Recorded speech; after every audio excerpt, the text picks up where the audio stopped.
If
you are good enough, you can do anything you want to do. Yes, you can. You should hear the conversations we have. We can pick this up right now. Pick this up. See, correct. That's it. We're talking about the whole Jim Harbaugh sign-stealing deal. I'm Dave Baker alongside Brian Milam. Welcome into our all-blue preview presented by UK Federal Credit Union as we get you ready for football, basketball, and sign stealing on a Friday. That's right. I have a passion for stealing signs Not like street signs. We're talking in athletics. Anyway, baseball, softball, football, anything. That's what I love to do. I learned that in college, how to look for certain sequences, look for this and that, and we were just talking about that, about stealing signs. And a football coach doesn't like, well, they're stealing my signs, they're doing this. Then give them better. Change the play. Give them better. Yeah. In the world, just use one piece of your body as the indicator, right? And then change it up every inning if you want. That's right. Come on. First touch, second sequence. It's fine. Anyway, for people who like to do puzzles, this is your hookup. But in the day of the wristband, you can change out everything in literally 5 seconds. Or you could be a former defensive coordinator who can have the wrong band, the players have the right band, he's calling the wrong plays, but it's coming out great. Or you could do what they've done in the NFL. And that's just put the communication in the helmet, right, between the coordinator and the quarterback. And really the guy, he's talked about how he modernized the game of football so much. Yeah. Paul Brown. He did in a lot of ways. Paul Brown said, they're not going to steal my signs because I'm going to send a play in every play with the guard. That's right. That's right. We did that in high school. Yes, everybody. Jeremy Johnson, if you're watching, you were the guy who sent in the sign and the signals and the plays and everything else. It is a Friday, Facebook Live Friday, and you never know what you're going to get, especially with these two goobers, as he said before the show. You never know what you're going to get, but I know what you're going to get, and that's going to be UK basketball tonight against the Georgetown College Fighting Tigers. Tomorrow it's Kentucky football in Tennessee. Where would you like to begin, Mr. Georgetown graduate? Well, I think, first of all, it's interesting. Everybody's excited, anxious about the start of this Kentucky basketball season. No question. I think rightfully so. I think Cal's got some ability to motivate guys because they are not, at least from the preseason prognosticators, not expected to be as top of the list as they have been in the past, and as you said the other day, and I thought rightfully so, that's because of results the last several seasons. Yeah. But the other thing about it is you just really don't. I don't know how to go into games like this because it's not the full roster. Right. It's not going to be the full roster. And then Cal, I mean, I love what Cal has done. But if I went to the doctor and it was Cal and he told me I had a year to live, I'd start digging. I mean, he's really bad at measuring this stuff. I don't know if he doesn't talk to the doctors or what, but I mean, somebody's going to be out 2-3 days, out 2-3 weeks. I mean, so especially with Bradshaw and Onyenso, they're out till they're out. And everything I've said, and we've talked about it several times, I think even Yisevic is Zvonimir, right? Did I get them both Zvonimir. Right? Zvonimir Ivisic. Yes. Zvonimir Ivisic. He's going to be in sometime, but until they get their whole deck of cards together, it's not like you're playing a real game. Is that fair or not? Or you can call him Chew-Boy, you can call me Chew-Boy. Chew-Boy. Oscar, that's still the greatest. You love that. You mentioned, if I had a year, if Cal gave me a year, I go with the old line from Henny Youngman, king of the one-liner. Yes. He said, hey, doctor gave me 6 months to live. I said I couldn't pay it. He goes, I'll give you another 6 months. But we've got UK basketball tonight, the first exhibition game in Rep Arena. The Cats played in that Global Jam in Canada, but we're getting a little bit closer to the season, so maybe things are ramped up a little bit. But you're right. UK is not going to have 21 feet and 4 inches of post players. That's a lot. No Bradshaw, no Big Z, and no Ugana Onyenso, as they are either getting healthy, trying to figure out which rules the NCAA is going to go by this week or what have you. Quickly, though, what's your take on this? Because you are so ingrained in a lot of people at UK. What is the situation right now with Big Z? Zvonimir Ivisic, did I say that right? I love that. I'm practicing.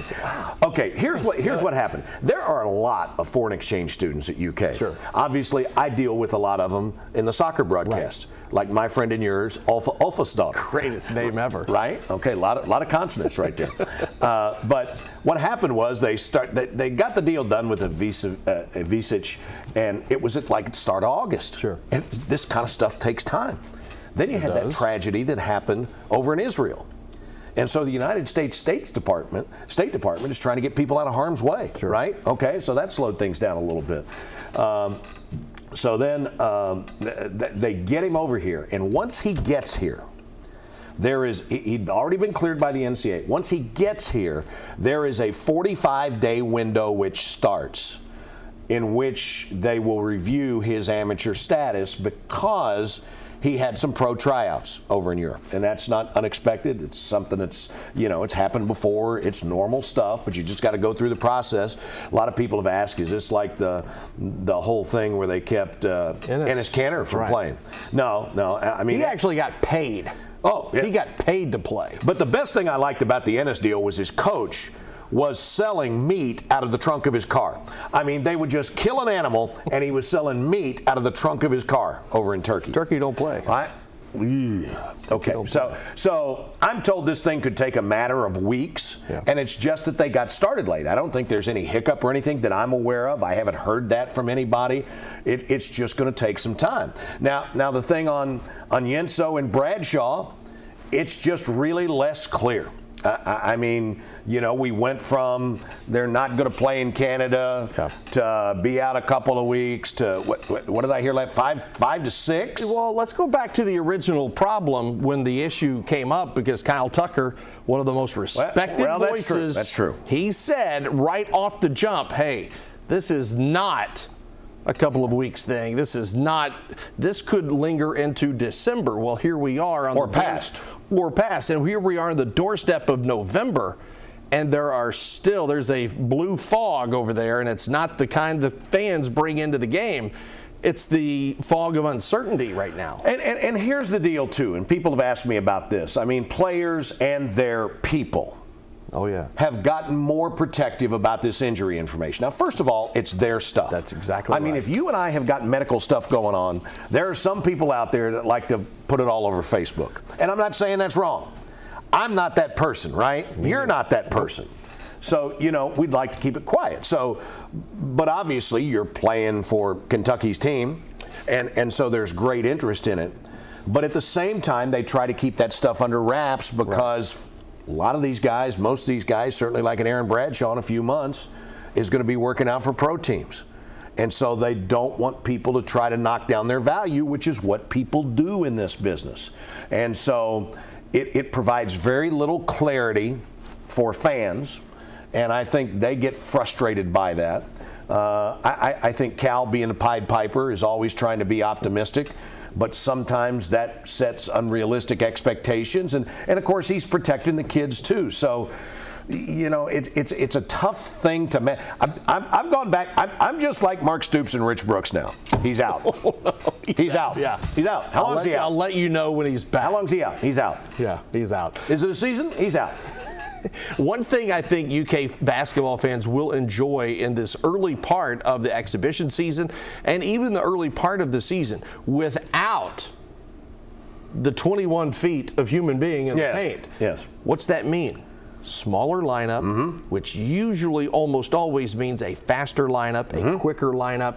You may see more steals, more threes, more up and down action, which obviously there was another Italian coach who brought that style of play here in the late 80s, which just infected everybody like, oh my gosh, what is this? You might see some of that. And then I wonder, after playing like that for a few weeks, okay, here we go. Now we got Bradshaw back, and now we got so-and-so. Now how do things change again? Because obviously those guys, especially Bradshaw, that guy is a and the whole thing with the whole thing with the UK schedule is the way it goes. Is you get these exempt games early on. You get the exhibitions against Georgetown and Kentucky State. It's a great opportunity for those schools, but it's not the kind of competition you're going to face. Then you get that State Farm Classic. You get a few of those. Then you get to December.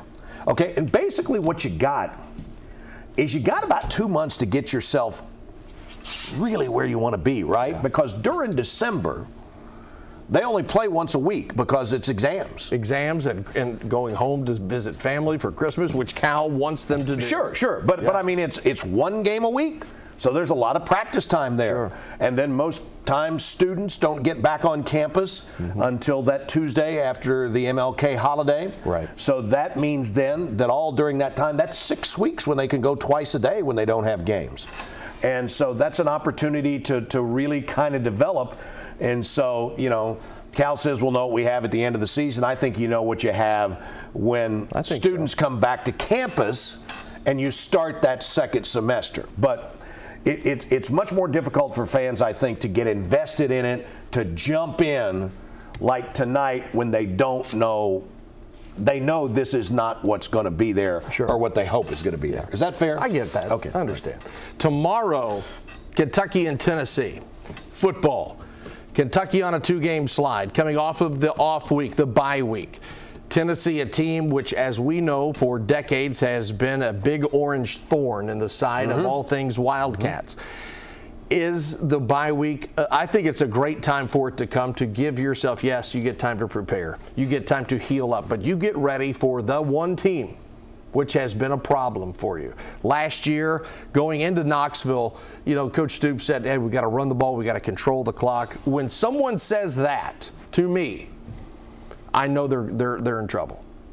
Especially in today's time. Yeah, everybody knows. Now, remember, that's Mark's default, though, too, being a defensive guy. No question, and he deserves to be, because I think just like him. But if I am a coach and I say, we have one shot, and that is to run the ball and control the clock, that means you are terrified of what the other team can do. You're terrified of the defense that you have against that offensive scheme. You really, internally, and not publicly, because he wouldn't say that, but we can. I believe he knew he was in a world of hurt going into last year's game at Knoxville, 45-6 the final score, and it didn't even feel if it was that close. There was the Halloween crowd in Knoxville don't play. Here's what this is, and I don't know that very many people have thought about this, and it's not because, it's not because I'm very insightful. I just think on a different rail. This is an extension of all those fights that happened in the Oklahoma coach's office over all those years. And I'm not talking about fist fights, there may have been, but you got all the defensive guys, right? You got Bob Stoops. You got Brett Venables. You've got Mark Stoops. You've got Mike Stoops. You got all those guys. There's a common denominator there. right. And then on the offensive side, you got your Lincoln Riley. You got your Josh Heupel, who's the quarterback. You got all those people that are. Leach was out there for a little while and got him running and gunning.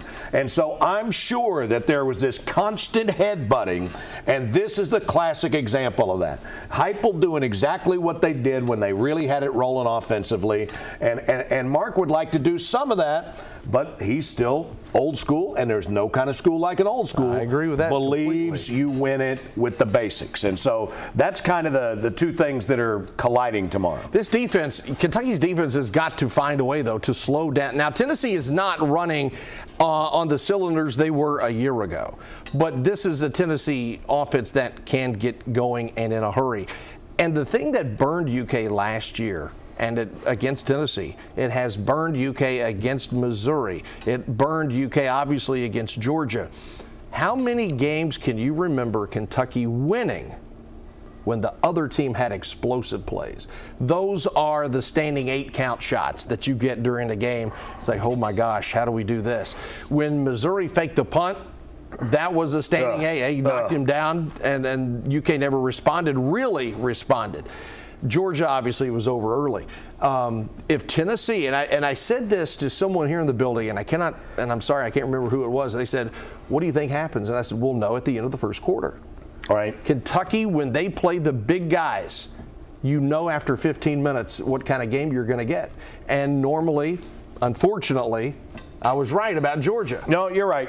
And the results have been kind of mixed for Mark's teams coming off a bye week, frankly. And so, you're back at home. You're going to get good weather, probably the last good weather game you're going to get. It's going to be pretty nice. Yeah, and so you should have a big raucous crowd there and everything. So you just got zero margin for error. You cannot be dropping passes. No. You cannot be committing holding penalties, and Devin Leary cannot throw it to guys in the orange shirts. Or the white ones too. Whatever color they're wearing, right? Or throwing it in places the receivers can't get to. And I have noticed there have been a few clips that because I go back and study the video that I shoot or that Steve Moss shoots or Lee K. And there are some alligator arms on some of these passes. It's like Billy Martin reaching for the bar tab a long time ago. Hey, how's it going? Just not getting. He would reach for the bar, but not for the tab. That's right. But there are some, alligator arms. Listening to Alan Cutler on the radio this morning, they had that discussion that sometimes receivers get the yips. Where it ain't the yips, it's the hits, is what it is. And that's what I said to him. I said, it's the hits. There are several former wide receivers that wore blue and white that I covered either in high school, got to know in latter years after college, and I just said straight up, you would not admit it as a 20-year-old. And I don't blame you, because I sure as heck wouldn't have either as a college athlete. But now that you're 30, 35, 40, 50 years old, why did they? He goes, scared to death getting popped, getting cleaned out. But here's the other part of it. Sometimes you're just afraid of getting popped. Yeah. Sometimes you don't have enough of that confidence in the guy throwing the ball to you to know that he's going to put it in a position where you can catch it and protect yourself. And I think it's a combination of those two. Yeah, no question. I mean, who wants to take 94 to the noggin in baseball? No. Did a couple of times. That's probably why I'm. What's your name again? But there are times when receivers, they do get a little gun shy because of where that placement is, where they believe or feel that defender is coming across. Thankfully there aren't many Ronnie Lotts anymore or Jack Tatums or guys that would literally go out to clean your clock. And officials and the people who... And they're protected more now. That's right. The people who govern the game have tried to make sure that there are less and less of those hits. But still, even when you hit within the rules, these are big, powerful men. And I will say this, my next collegiate reception will be my first. Thank you.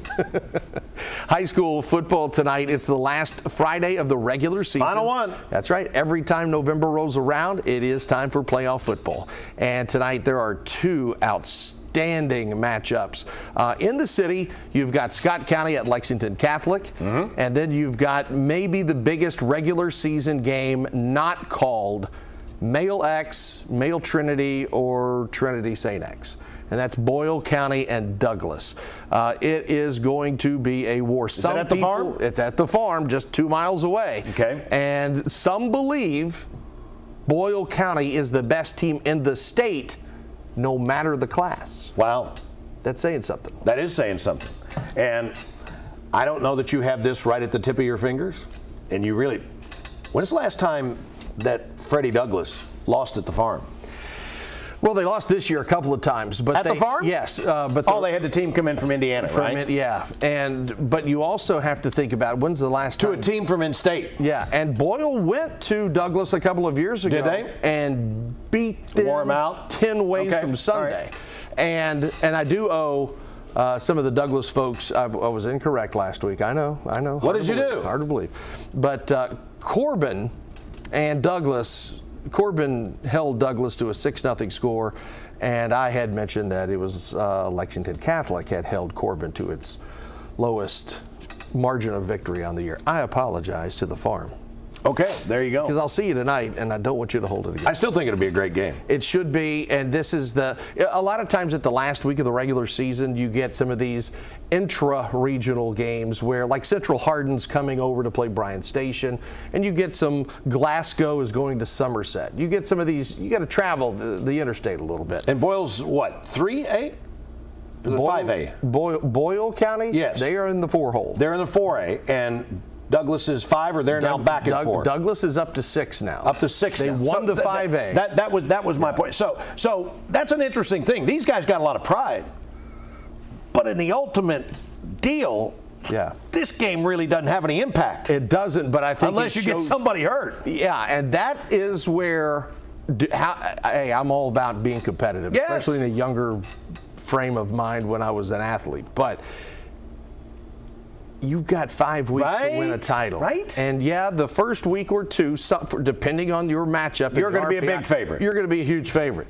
But do you get cute and overscheduled? No, I get it. Like Douglas, hey, I give them credit for scheduling who they play because nobody locally wants to play them unless they have to. And for a variety both of these teams agreed to this game. That's right. This wasn't anything that, And Douglas got back at Boyle last year. Right. They had a little payback on their minds and took care of business. Listen, when Jim Crockett Promotions wants a huge matchup, I mean, they get it. And I can see Jim Crockett Promotions putting this game on. So Boyle and Douglas, it's a scaffold match. The night of the Skywalkers. If you know, you know. One final thing. Tomorrow, Lafayette, who is down and out in Beverly Hills, they play tomorrow afternoon at 4 for a state soccer championship. On the boys' side, they will play Louisville St. Xavier, and then in the girls, Sacred Heart and Bethlehem will play over at Lafayette for the girls' championship later that night. But it would be quite a story for Lafayette to pull that off. Because they were not favored to come out of Lexington and this area. And then all of a sudden, that's why you play the games. That's why you play the matches, because you never know. That's why you don't play them on paper. That's right. Take me on out of here, Percy. All right. For Dave Baker, I'm Brian Milam. We will see you next Friday at Leonard's Loser. Dave Baker, Brian Milam. Thank you very much. Leonard's Loser is the best of all. Oh, it's unbelievable.